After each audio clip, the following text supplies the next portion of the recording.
Gene asked to see me. And he said, I really like the book you brought in. He said, I got it and I started reading, but what I really am interested in is the name, Uhuru.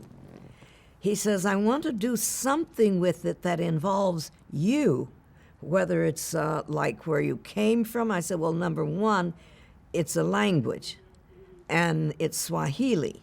And he said, yeah, I got that. He said, but it's, a lot of people speak it, right? And I said, yes, it's a national language. There are a lot of languages in Africa, but this is one that everyone can communicate with. And he said, He said, well, I need it. I really wanted it as your name, because, you know, like freedom, we have Freeman. He says, and I said, oh, yeah. And so he says, but it sounds too harsh for female, and I haven't. And so while he's talking, I picked up my champagne or glass of wine or whatever it was, and trying to be sophisticated again.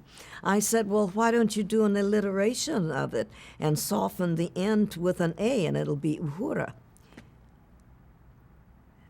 And he put his down and he looked at me. He said, that's it. That's your name. You named it. It's yours. And I know exactly where your character comes from, the United States of Africa. And I said, there is no, he said, there will be by the 300 years. What a brilliant man this man was. And what a sense of humor. Until he put me on the screen and they said, she's got to go.